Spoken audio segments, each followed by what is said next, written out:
Okay, well, thanks very much for sticking it out to the bitter end. We're what stands between you and drinks, so keep that in mind. People at the beginning of the conference said how wonderful it was to have a sunny day. I sort of view this as detrimental to both the people inside and the people outside the conference. It's better to be, you should just think of it that it's raining, it's pouring outside, so you'd rather be in here. So I'm here to talk about an area called household finance. And household finance is a really important area for the economy and is something that's going to grow in the future. There's no question about it. Now, traditionally in academic finance, we've organized finance as in sort of two broad blocks. And basically, people have been studying either corporate finance, which is an analysis of how corporations basically go out there and manage their day-to-day affairs, whether they need to raise equity or debt and how they do it, and dividend policy and things like that. And then the other thing, of course, is once these corporations issue securities, or indeed when governments issue securities like bonds, we've been studying asset pricing, which is basically the study of how asset markets evolve and what prices look like and things like that.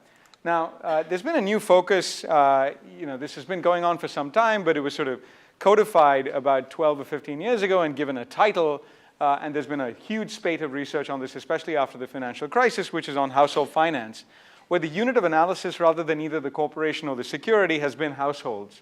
And households, much like corporations, manage balance sheets, and they also use financial instruments. And so these decisions for households can be extremely complicated at times, and sometimes they have very limited guidance on how to actually conduct these decisions.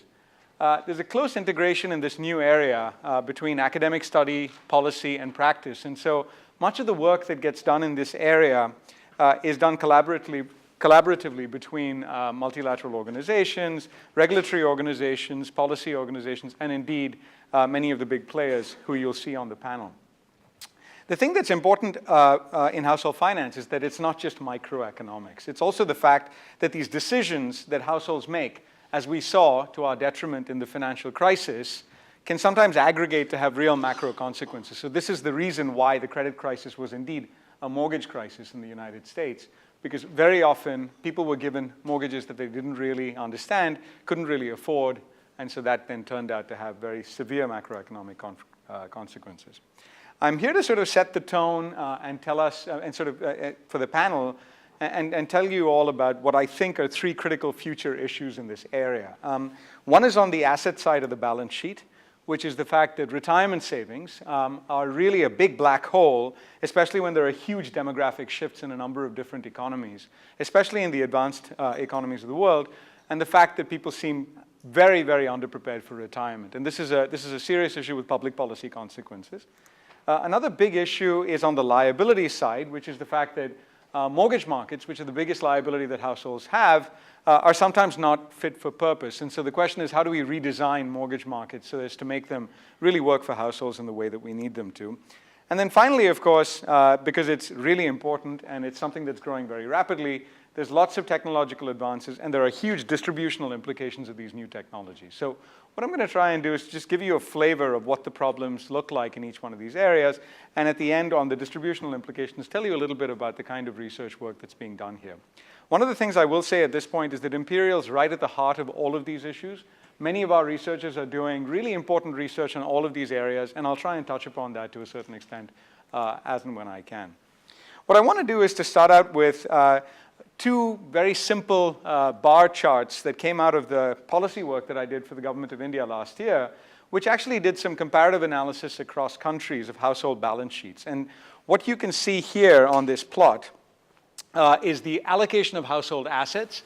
And so basically what you can see is that I'm showing you in each one of these things, India, China, Thailand, followed by the US, the UK, Australia, and Germany. The rendering on these plots just seems to have been lost in translation. But anyway, hopefully you can follow this.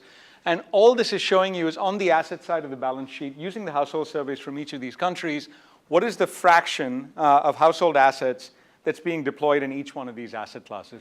So for example, if you look at the dark blue bar, roughly 80% of the average Indian balance sheet is in real estate. Okay? So This is, and so similarly, as you go along the countries, you'll see that real estate is a relatively decreasing fraction as you move to the more advanced countries of the world.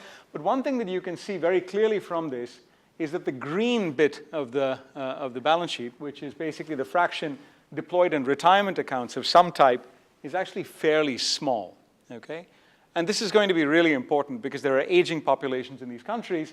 If you look at the developed countries, this, at least there is some green visible. With the developing countries, India, China, and Thailand, there's basically no green visible at all. And this is a serious worry and should be a serious worry for people going forward. And we'll talk more about what the implications of this are going to be. Moving across to the other side of the balance sheet, this is the assets that the households hold across the world. The other side of the balance sheet is the liabilities. How do they fund these assets? Okay, so what sorts of debt exposures are they actually taking on? And if you turn to that, there's another sort of interesting set of patterns that are evident. So for example, again, to explain these plots, if I look at India and if I look at mortgage debt, it accounts for about 25% of the average household's total liabilities, okay? But what's interesting is as you move to the other economies, it's a much more substantial fraction. This is sort of seemingly correlated with financial development and economic development, but you can see that it's about 50 to 60% of the average household's balance sheet in most of these countries. It's a very large asset. It's one that obviously aggregates across to being a very important part of the macroeconomy. Again, here, there are some serious issues that need to be fixed and redesigned, okay? So let me turn to retirement savings and sort of tell you about what the problem is, why there's a looming crisis here, okay? So there are big demographic pressures. So in 1950, 1 in 20 people was age 65 or older, okay?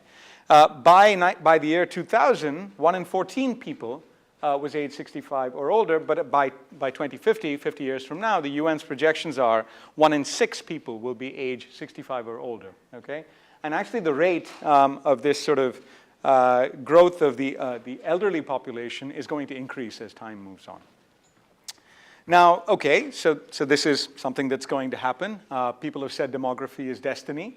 Now the question is, are we adequately prepared to fund this? And the answer is, it doesn't seem to be the case. So this is a plot that basically lists a whole bunch of different countries. And if you can't see the names of the countries, don't worry too much. It's basically a whole bunch of developed countries around the world, starting from Australia, going down to the EU 25.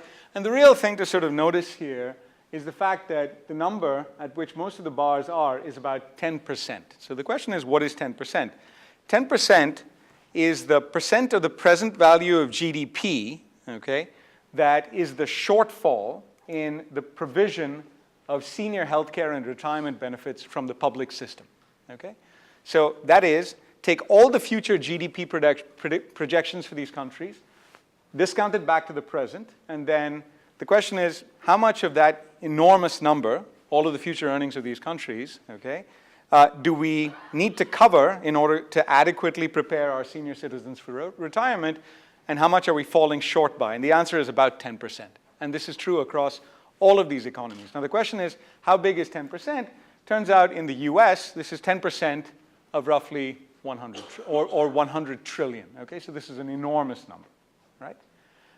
In the Eurozone, in the UK, and in Japan, we're talking about 9 to 12% of all future GDP. So this is a pretty significant problem.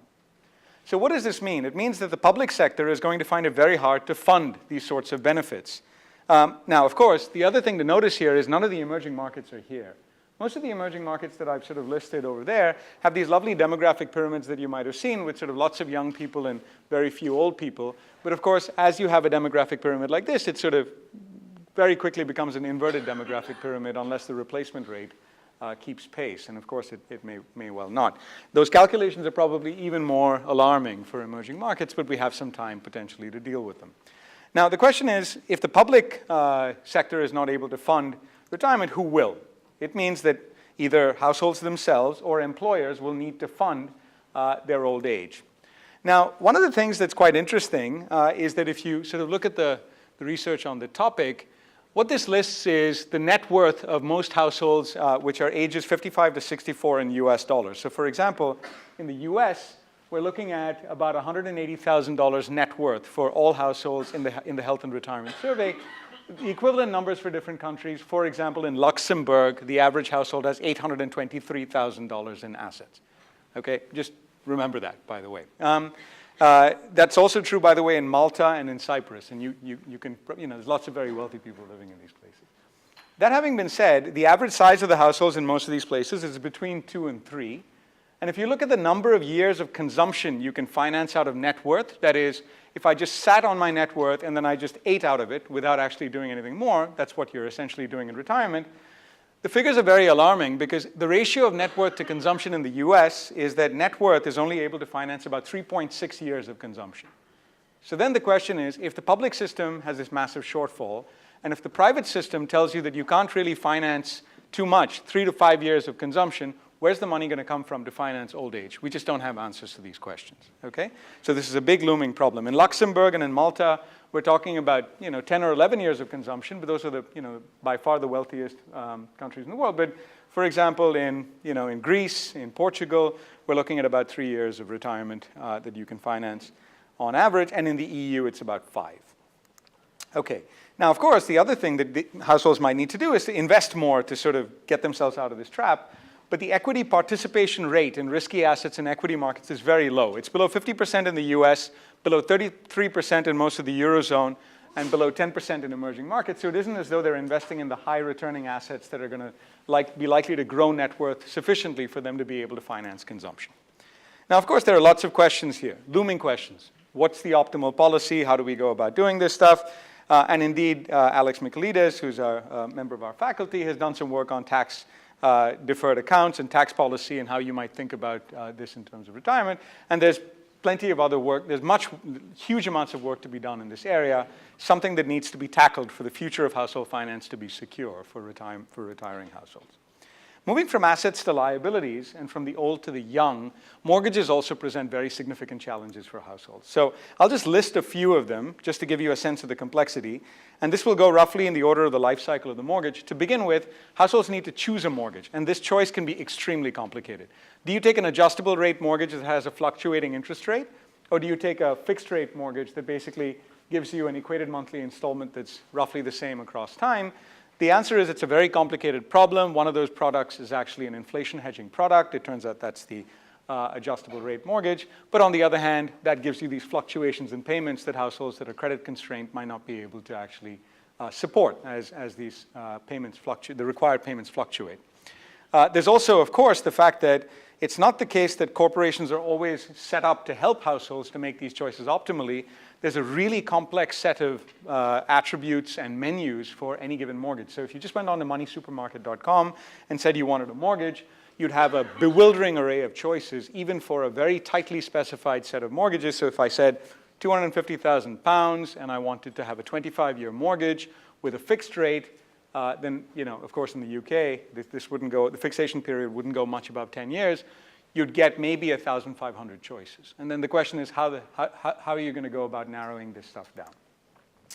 Once you've actually got your mortgage, the next question is, how do you refinance your mortgage? And are households set up well to refinance these mortgages? And it turns out that it's an extremely complicated problem involving all kinds of complicated option calculations. Households are just not well set up to do this. And again, there's some research at Imperial that's going on these topics. And finally, sometimes households need to default on their mortgages. So the question is, how do we set this up in a way that allows them to basically, restructure? Maybe you have some kind of forbearance and you allow them to default, and it might help them to get out of their current predicament. But how big are the moral hazard effects? If you do that, if you basically go around giving people an extension on their mortgage, what does that mean for people's incentives when they take a mortgage? Are they more likely to default again in the future? And one of our faculty members, Chris Hansman, has done some very good work on this topic. So these are all active areas of investigation, but much remains to be done. Now, the last thing that I want to talk about, which I think is perhaps the biggest challenge, as with many other areas of the economy, and we've heard this sort of referred to over and over again in many of the presentations, is the fact that there's a pace of technological innovation that's extreme at the moment. Things are happening very quickly. Lots of statements have been made. One of the sort of things that I like to put out there is Eric Schmidt's quote on this stuff in 2008, where basically, in 2012, where what he said was, there were a few exabytes of data created from the dawn of civilization to roughly 10 years ago, and roughly the same amount of information is being created every day now. Okay? So just to think about the sheer pace of information management is sometimes extremely complicated. Now, one of the things to think about is how this is going to affect household finance. And so, for example, we've heard from Antonia Horta-Osorio today that the Open Banking Initiative in the UK allows authorized third-party providers access to vast amounts of customer data. And this is a big revolution in banking that's going to take place. Now, of course, whenever we sort of put technological innovation or talk about technological innovation in the finance context, we're very optimistic about technology. We think that technology is really going to help us solve a lot of our problems. There's a great deal of technological evangelism. And I'm not here to sort of be a Luddite and say that, look, technology is not a good thing. But the problem is that as social scientists working in an environment of scientific progress, and this is precisely what we're doing here at Imperial, we need to think about the fact that there are some important social science and regulatory issues that we need to think about whilst we harness this technology for good. Okay? So there have been many concerns expressed about privacy. We've all seen the stuff about Cambridge Analytica. And there's the possibility of algorithmic bias as well. And I'm going to talk a little bit about this in the context of some of my own work. I just want to point out that this, I think, is really important for social scientists to consider, that there are going to be distributional implications whenever there's new technologies that come in. And there are very important questions about what are the right policies to harness technology, certainly in finance, but more generally for the economy. And at Imperial, we're really at the heart of a lot of these questions, being in a great technology university. And I think we're well positioned to help answer these questions. So what I want to do is to show you a little graph from my own work. This work is with two co-authors, Andreas Fuster and Paul Goldsmith-Pinkham, who are currently at the Federal Reserve Bank of New York, and Ansgar Walther, who's currently at Warwick, but joining us in the Imperial faculty next year, I'm glad to report. So this is a little theoretical framework that we put together that sort of tries to analyze how technology might impact mortgage markets. And then what I'm then going to show you is a few graphs about how this actually plays out using a large database, about 50 million mortgages in the US, that we then estimated some of these machine learning algorithms on to get a sense of what was happening. I need to add the standard Fed disclaimer that none of this is Fed policy and so on and so forth. It's just the views of the individual researchers, as misguided as they may be. Now, the graph basically just shows you, in theory, one possible scenario. And this is a case in which, say you have some information about income and some information about, say, the FICO score, which is the credit score of borrowers. Okay? So the y-axis is the FICO score, and the x-axis is the income level of these borrowers. Now, think about having a really old technology. And an old technology is the line right there in the center of this plot. Okay? So that line over there basically is able to separate for example, the good credit risks, those who have high FICO and high income, which are sort of to the northwest of the sort of diagonal line that's going through there, and the bad credit risks, who are people, for example, who have low FICO scores and low income levels. Now think about a world, in this world, we now come upon this brand new technology, which is like a machine learning technology, which is the blue dotted or dashed line in this plot. Now this is a more sophisticated way of cutting the data that's given to you by the machine learning algorithm. And in this particular scenario, the way I've drawn it, now what I've got is a slightly different distribution of people who get credit and don't get credit according to the algorithm. The people above the area given to you by the blue dashed line are now the good credits, and the people below that are the bad credits. Now, of course, relative to the old technology, this means that some people win and some people lose, right? So in particular, what happens is the winners are those who are now considered good credits by the old technology, by the new technology, whereas previously they were considered bad credits by the old technology. And so I've shown them in green in this plot over here, okay? The people who are actually suffering, the losers from this new technology, are the ones who the new technology considers to be bad credits, whilst they used to be considered good credits under the old technology, and those have been shown in red in this particular graph. Now, the question is, what happens to different groups in society when this new technology comes in? The answer is it depends a lot on where the different people in the economy are located in this space of FICO and income. So for example, if all of the ethnic minorities were located in a space that was very densely populated by losers, then you would be very unhappy about the prospects for their credit allocation in this new economy, because of the fact that the technology is in some ways changing the distributional consequences for these people. So let's assume that this is the way that things look, where there's a majority group and a minority group, and the majority group, as you can see the way I've drawn it here, is disproportionately populated with winners, when indeed the minority group is taking the lion's share of the losers in this particular situation. And if that were the case, that would be quite troubling. Now, of course, the thing to do is, this is a theory, and it's interesting and all of that, but what we need to do is to go to the data and see whether this sort of looks like it might be happening. And that's what we did. These are the equivalents of those plots that I just showed you, constructed using actual data, okay? And so what we've done is we've constructed these surfaces.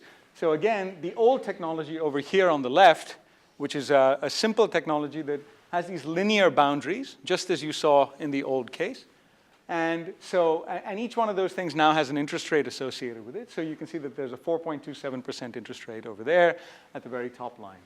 You can move to increasingly complicated technologies. This is something that's a little bit more complicated, something intermediate between kind of the old technology and the new one. And then finally, this one is us estimating a big machine learning model on the data using one of the new technologies that's available to us. It's called the random forest model, just in case you were curious. Now, the thing to note is that the distribution that I'm showing you here, which is the sort of the yellow, red, and black lines, shaded areas, are the density of white borrowers in the data. This is ethnically white people, and what you can see is, of course, as you come to the new technology, the 4.4% interest rate line over there, and then you see much higher interest rates going down, it is the case that even white borrowers are getting affected with higher interest rates under the new technology in the scenario that I'm showing you here. So as the technology changes from fairly primitive to being more sophisticated, sure, white borrowers suffer. What I'm going to do now is I'm going to change the distribution to those for ethnically black borrowers in the US data. And so the cloud will shift even though the surfaces won't. And what you see is actually quite surprising, okay? Or maybe this is something that you expected. But what you see is that the maximum density of people that's being affected in the black borrower group is in the dark shaded areas. And you can see that they're in fact being disproportionately affected by the new technology and getting much worse interest rates, okay? So it does seem like as we sort of work with these new technologies, there are things to consider, which is what does regulation look like in this world? Do we really want to think about the distributional implications seriously? I've just shown you something to do with the distribution of credit potentially to racial groups in the economy, but you can imagine doing this for gender, for age, for other things like that as well. But more analysis of this type is certainly going to be required in this brave new world into which we're entering. So I'd like to wrap up at this stage and just sort of tell you a little bit about summarizing what it is that we've talked about. Now, clearly, significant challenges confront household finance. Okay, we've talked about sort of three areas of problems in household finance that need to be solved. We need to rethink financial products and to help households optimize the largest areas of their balance sheets throughout their lives. Retirement savings and risky asset investment, and mortgages are two big areas, obviously. Technological solutions, like we've talked about, maybe introduction of these new technologies, need to be combined with very clear thinking about the distributional implications of these technologies. Clearly, firms will want to use these technologies because they're going to be more efficient, but then the question is, what are the distributional implications? And that's a legitimate public policy question that we need to think about. And so clearly, in order to understand the answers to these questions, technology innovators need to be working closely with social scientists. This is a good place to be doing that, and we're already starting to see the benefits of some of that collaborative work. And of course, successful solutions will finally also require academia, business, and policymakers to work together. And this is one of the reasons why a conference like this is so attractive, because we can sort of really bring people into the conversation. And I'm really looking forward to hearing what the panel has to say about these things as they are facing these issues all the time. So thank you very much.